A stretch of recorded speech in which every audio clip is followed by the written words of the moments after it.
अध्याय 47।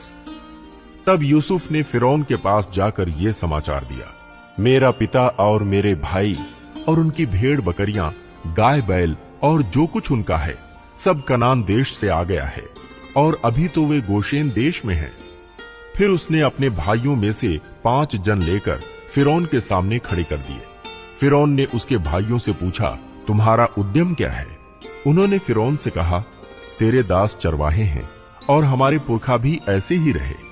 फिर उन्होंने फिरौन से कहा, हम इस देश में परदेशी की भांति रहने के लिए आए हैं, क्योंकि कनान देश में भारी अकाल होने के कारण तेरे दासों को भेड़ बकरियों के लिए चारा न रहा, इसलिए अपने दासों को गोशेन देश में रहने की आज्ञा दे। तब फिरौन ने यूसुफ से कहा, तेरा पिता और तेरे भाई तेरे पास आ गए हैं और मिस्र देश तेरे सामने पड़ा है। इस देश का जो सबसे अच्छा भाग हो उसमें अपने पिता और भाइयों को बसा दे, अर्थात वे गोशेन ही देश में रहें। और यदि तू जानता हो कि उनमें से परिश्रमी पुरुष हैं, तो उन्हें मेरे पशुओं के अधिकारी ठहरा दे। तब यूसुफ ने अपने पिता याकूब को ले आकर फिरौन के सम्मुख खड़ा किया, और याकूब ने फिरौन को आशीर्वाद दिया। तब फिरौन ने याकूब से पूछा, तेरी आयु कितने दिन की हुई है? याकूब ने फिरौन से कहा, मैं 130 वर्ष परदेशी होकर अपना जीवन बिता चुका हूं। मेरे जीवन के दिन थोड़े और दुख से भरे हुए भी थे, और मेरे बाप दादे परदेशी होकर जितने दिन तक जीवित रहे उतने दिन का मैं अभी नहीं हुआ। और याकूब फिरौन को आशीर्वाद देकर उसके सम्मुख से चला गया। तब यूसुफ ने अपने पिता और भाइयों को बसा दिया, और फिरौन की आज्ञा के अनुसार मिस्र देश के अच्छे से अच्छे भाग में, अर्थात रामसेस नामक प्रदेश में भूमि देकर उनको सौंप दिया। और यूसुफ अपने पिता का और अपने भाइयों का और पिता के सारे घराने का एक एक के बाल बच्चों की गिनती के अनुसार भोजन दिला दिलाकर उनका पालन पोषण करने लगा। उस सारे देश में खाने को कुछ न रहा, क्योंकि अकाल बहुत भारी था, और अकाल के कारण मिस्र और कनान दोनों देश त्रस्त हो गए। और जितना रुपया मिस्र और कनान देश में था, सबको यूसुफ ने उस अन्न के बदले जो उनके निवासी मोल लेते थे इकट्ठा करके फिरौन के भवन में पहुंचा दिया। जब मिस्र और कनान देश का रुपया समाप्त हो गया, तब सब मिस्री यूसुफ के पास आ आकर कहने लगे, हमको भोजन वस्तु दे, क्या हम रुपये के ना रहने से तेरे रहते हुए मर जाएं? यूसुफ ने कहा, यदि रुपये ना हो तो अपने पशु दे दो, और मैं उनके बदले तुम्हें खाने को दूंगा। तब वे अपने पशु यूसुफ के पास ले आए, और यूसुफ उनको घोड़ों, भेड़ बकरियों, गाय बैलों और गदहों के बदले खाने को देने लगा। उस वर्ष में वो सब जाति के पशुओं के बदले भोजन देकर उनका पालन पोषण करता रहा। वो वर्ष तो यूं कट गया। तब अगले वर्ष में उन्होंने उसके पास आकर कहा, हम अपने प्रभु से ये बात छिपा ना रखेंगे कि हमारा रुपया समाप्त हो गया है, और हमारे सब प्रकार के पशु हमारे प्रभु के पास आ चुके हैं। इसलिए अब हमारे प्रभु के सामने हमारे शरीर और भूमि छोड़कर और कुछ नहीं रहा।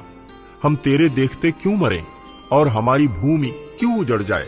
हमको और हमारी भूमि को भोजन वस्तु के बदले मोल ले, कि हम अपनी भूमि समेत फिरौन के दास हों, और हमको बीज दे कि हम मरने ना पाएं, वरन जीवित रहें और भूमि ना उजड़े।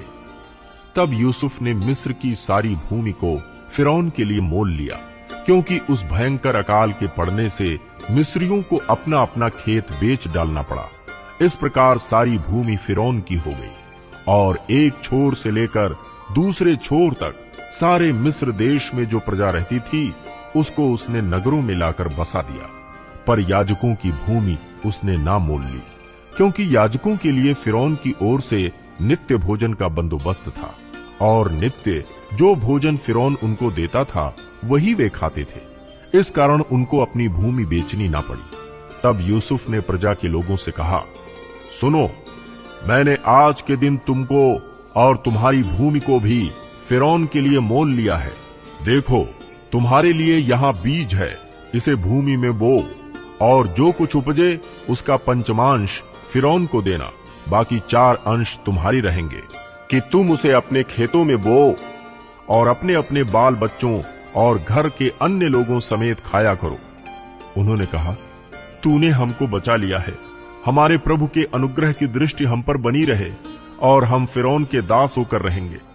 इस प्रकार यूसुफ ने मिस्र की भूमि के विषय में ऐसा नियम ठहराया जो आज के दिन तक चला आता है कि पंचमांश फिरौन को मिला करे।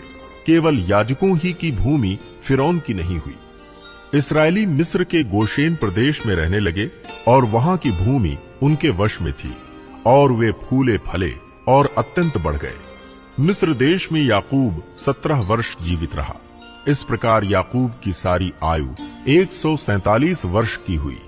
जब इस्राएल के मरने का दिन निकट आ गया, तब उसने अपने पुत्र यूसुफ को बुलवाकर कहा, यदि तेरा अनुग्रह मुझ पर हो तो अपना हाथ मेरी जांघ के नीचे रखकर शपथ खा कि तू मेरे साथ कृपा और सच्चाई का ये काम करेगा कि मुझे मिस्र में मिट्टी न देगा। जब मैं अपने बाप दादों के संग सो जाऊंगा, तब तू मुझे मिस्र से उठा ले जाकर उन्हीं के कब्रिस्तान में रखेगा। तब यूसुफ ने कहा, मैं तेरे वचन के अनुसार करूंगा। फिर उसने कहा, मुझसे शपथ खा। अतः उसने उससे शपथ खाई। तब इस्राएल ने खाट के सिरहाने की ओर सिर झुकाकर प्रार्थना की।